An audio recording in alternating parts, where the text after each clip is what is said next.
말씀 마가복음 6장 45절로 56절입니다. 예수께서 즉시 제자들을 재촉하사 자기가 무리를 보내는 동안에 배 타고 앞서 건너편 벳세다로 가게 하시고 무리를 작별하신 후에 기도하러 산으로 가시니라. 저물매 배는 바다 가운데 있고 예수께서는 홀로 무태 계시다가 바람이 거스름으로 제자들이 힘겹게 노젓는 것을 보시고 밤 사경쯤에 바다 위로 걸어서 그들에게 오사 지나가려고 하시매 제자들이 그가 바다 위로 걸어오심을 보고 유령인가 하여 소리 지르니 그들이 다 예수를 보고 놀람이라. 이에 예수께서 곧 그들에게 말씀하여 이르시되 안심하라 내니 두려워하지 말라 하시고 배에 올라 그들에게 가시니 바람이 그치는지라. 제자들이 마음에 심히 놀라니 이는 그들이 그 떡 떼시던 일을 깨닫지 못하고 도리어 그 마음이 둔하여졌음이로라.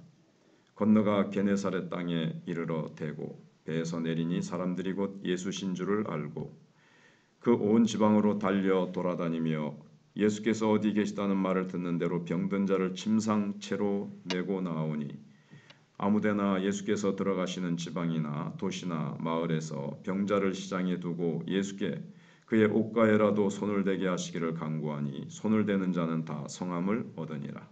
아멘.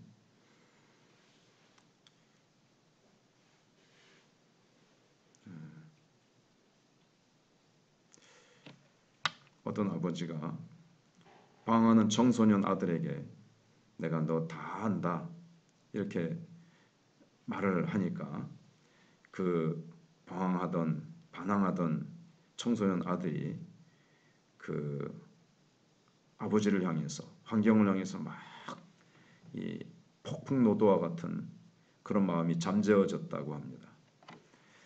아버지는 평소에 무심해 보였는데 그래서 원망도 반항도 해봤지만 아버지의 깊은 마음을 헤아리기에는 너무 철이 없었던 것이었습니다.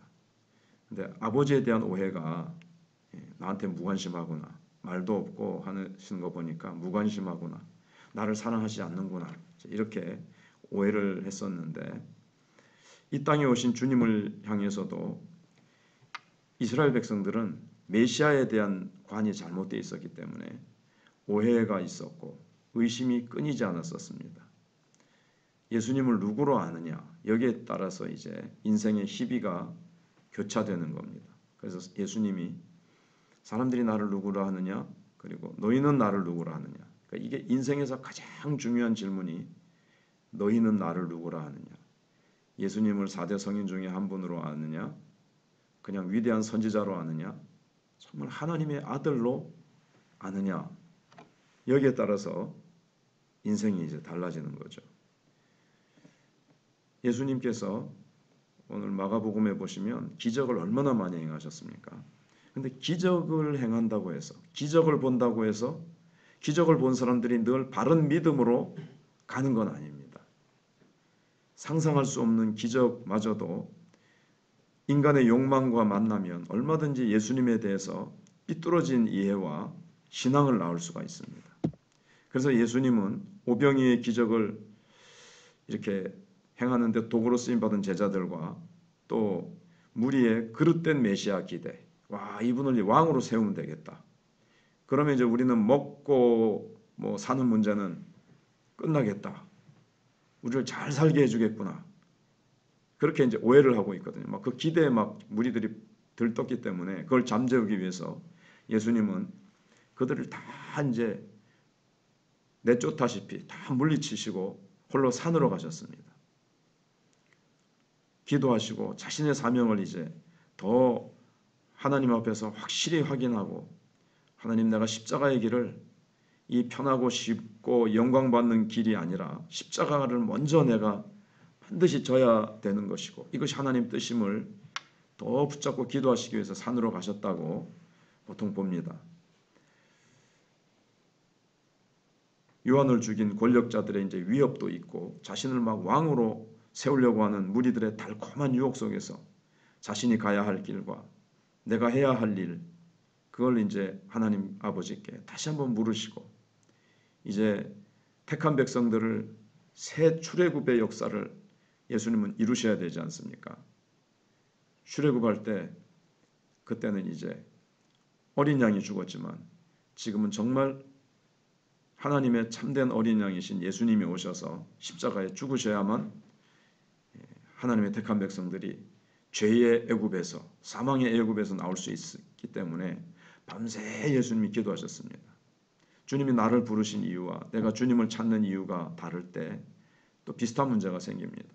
무리처럼 우리도 줄인 배를 채우는 메시아, 기적을 행하시는 메시아, 이렇게만 예수님을 생각하면 우리는 예수님에 대해서 정말 잘못 보는 겁니다.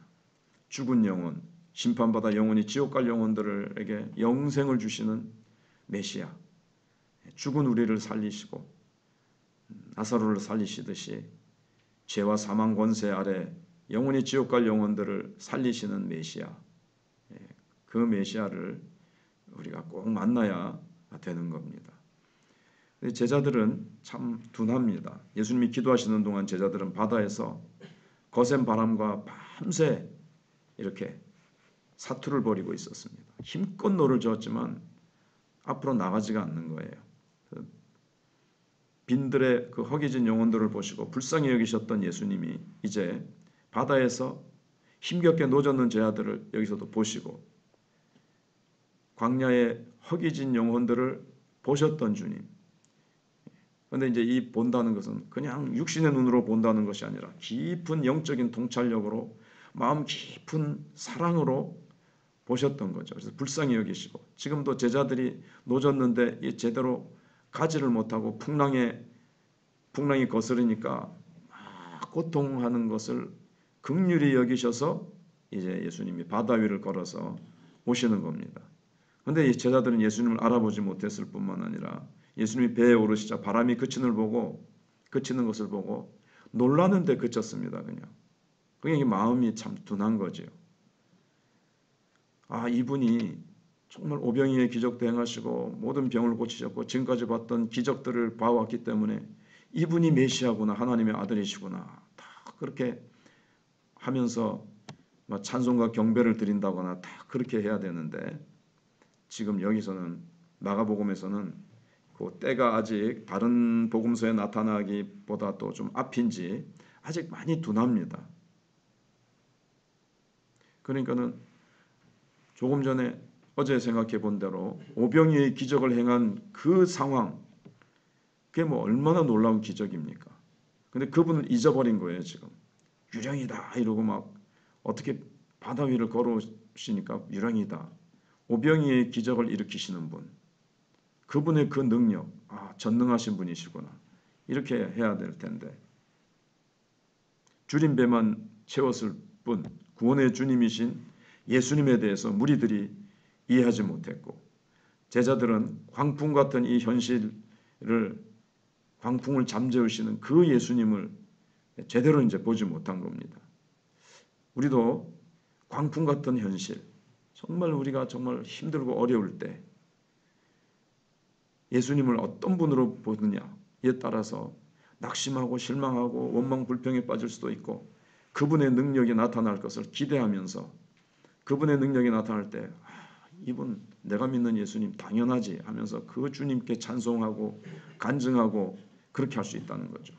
그래서 지금 우리의 현실이 광풍 같은 현실이라 할지라도 두려워할 때가 아니라 제자들처럼 유령이다 두려워하는 것이 아니라 우리는 주님을 의지해서 그 능력을 경험할 때이다. 우리의 고난의 깊이가 깊을수록 주님의 능력은 더 높게 높게 나타날 것이고 우리의 고난이 너무너무 불가능할수록 일단 너무너무 하나님의 그 능력이 나타날 기회라는 것을 알고 능력을 경험할 때구나 하면서 우리는 기대 가운데 더 기도하며 나가야 될 것입니다. 마지막으로 게네사렛에 가셨을 때 열렬한 환대가 있었습니다. 소문으로만 듣던, 그리고 사람들이 막 예수 막 소문이 이스라엘 전체에 막 퍼져가고 있었는데 게네사렛에 있는 사람들은 기다리다가 예수님의 방문에 온 동네가 들썩거리고 병든 사람들을 그냥 막 침상째 데려오느라고 난리였습니다. 동분서주하는 거죠. 이게 뭐와 대조를 지금 시키고 있는 거냐면 이 저자가 고향에서는 사람들이 냉소적인 반응이었습니다. 예. 그리고 바리새인들은 적대적인 반응이었습니다. 이제 7장에 가서 나오는데요. 거기하고 다르죠. 여기는 이렇게 환대를 하고 환영하고 예수님을 모시고 그랬습니다. 예수님의 옷자락을 만지기만 해도 나을 것이라는 그런 이렇게 믿고 그를 간구할 만큼 그들의 믿음은 단순했고 간절하고 순전했습니다. 그래서 막 사람들이 예수님 옷가에만 대도 낫는다 막 이런 믿음을 가진 사람들이 부지기수로 이제 막 몰려오는 거죠. 여기 게네사렛은 예수님의 능력을 오해하거나 의심하지도 않았습니다. 그래서 예수님께서는 그런 믿음을 가지고 있는 게네사렛에서는 믿음에 화답하셔서 예수님도 차별 없이 조건 없이 경계 없이 그들을 막 상대해 주시고 일일이 막 손을 대서 안수해 주시니까 손을 댐을 받은 자들은 다 나음을 입은 겁니다. 그래서 예수님은 세상 신분 사람들이 보는 평가 그런 것 기준 다 주님께는 소용없고 오직 믿음으로 나오고 믿음으로 주님 앞에 간절한 마음으로 사모하는 마음으로 나오는 자들은 예수님이 그 믿음을 보시고 다 고쳐주시는 것을 봅니다. 지금도 예수님은 분명한 확신으로 단순하게 믿고 맡기는 이들의 믿음에 응답해서 그 믿음대로 되게 하시고 하나님 나라의 역사를 경험하게 하실 것입니다. 그래서 예수님은 산에 올라가셔서 기도하시다가 바다로 다시 내려오셨고 사람들이 운집해 있는 이 게네사렛 사람들의 운집한 곳까지 치열한 삶의 현장으로 찾아오시는 예수님의 행적을 우리가 묵상해 보면 거센 바람에 두려워하는 제자들에게 위안을 주시고 평안을 주시고 그 풍랑을 잠재우시고 지금 시장에 수많은 사람들 거기에 들 것을 가지고 데려온 형제들에게 자신을 기꺼이 내어주신 주님, 자신의 능력을 기꺼이 그들에게 흘려주신 주님, 오늘도 공경 가운데 있는 우리에게 말씀하십니다. 안심하라, 내니 두려워 말라. 두려워하는 제자들에게 물결 위에서 안심하라, 내니 두려워 말라 하시는 것처럼 오늘도 내가 두려워하고 있는 것, 내가 아무리 노를 저어도 앞으로 나아가지 않는 이 우리를 거스르는 풍랑 그런 것들도 다 잠재우실 주님 앞에 우리가 안심하며 평강을 누리며 내니 두려워 말라. 주님이 오시면 다 잠잠해집니다. 주님이 함께 하시면 풍랑 가운데서도 우리는 거뜬히 하나님의 영광을 나타낼 수 있음을 우리가 확신하고 믿음으로 주님 앞에 부르짖으며 나갈 때 하나님이 응답하시고 하나님이 오셔서 역사하실 것입니다. 기도하겠습니다. 하나님 감사합니다. 이 새벽도 주님 전에 나왔습니다. 주님 보좌 앞에 나왔습니다. 우리의 모든 문제를 주님의 무릎 앞에 다 내어 맡기고 전적으로 우리가 위탁하지 못한 부분이 무엇이 있는지 살펴보며 숨긴 만큼 우리는 불안합니다. 주님 앞에 숨긴 부분 없이 모든 영역을 주님 앞에 다 내어 맡길 때 주님이 책임져 주시고 주님이 그 부분을 들어 쓰셔서 하나님께서 놀라운 영광을 나타내실 줄 믿습니다. 하나님 무리들을 불쌍히 여기시고 아무리 노를 저어도 풍랑에 거슬러서 앞으로 나가질 못하고 고생하는 제자들을 찾아오셔서 잠잠케 하시는 주님, 그들이 타고 있는 배에 함께 오르시는 것처럼 주님, 우리가 타고 가는 배가 여러 가지 인생의 현장의 경험 풍랑 속에 아버지 하나님 우리가 거스름을 당한다 할지라도 우리가 정말 주님 모시고 나아가면 잠잠케 하시기도 하시고 주님께서 그 풍랑이 나여 오히려 더 빨리 가며 하나님께서 우리 가운데 놀랍게 일하시고 역사하셔서 주의 영광을 드러내시고 하나님 아픈 자 병든 자 인생의 문제를 저마다 해결하지 못해서 주님 앞에 나오되 믿음으로 나오는 자들 주님이 다 능력을 흘려보내 주셔서 치료해 주시고 그들이 안고 있는 모든 문제들 수고하고 무거운 짐을 주님께 다 내어 맡길 때 주님이 해결하시고 주님이 축복의 길로 인도하시고 승리의 길로 인도하시는 것을 경험하는 우리 성도들 되게 해 주시옵소서. 위기의 때는 하나님의 영광의 권능을 경험할 때입니다. 기대하고 사모하며 주님 앞에 부르짖어 응답받는 우리 성도들, 우리 교회, 또 우리 교회 학교, 또 오는 주일 어린이 주일이며 아이들을 위해서 파티를 열고 또 노부모님들을 위로할 때에 하나님께서 더욱 크신 은혜를 덧입혀 주시기를 원합니다. 하나님께서 이명숙 씨 또 암을 치료해 주시고 강동철 집사님과 박순영 집사님과 또 여러 환우들이 있습니다. 하나님께서 권능의 손으로 치료하여 주시옵소서. 교회가 새로워지고 계속해서 복음 전도에 들여지며 영혼들을 불쌍히 여기며 한 영혼을 두고 우리가 자신을 던지며 사랑하며 찾아가며 헌신하며 그리스도의 사랑으로 위하여 눈물로 기도하고 그에게 그리스도의 사랑을 줄 때 하나님 그들의 영혼이 열리고 마음이 열려져서 변화되는 역사들을 우리 마천교회 계속 한 사람 한 영혼 그렇게 일어나게 하시고 변화되게 해 주시옵소서. 예수님 이름으로 기도하옵나이다. 아멘. 다시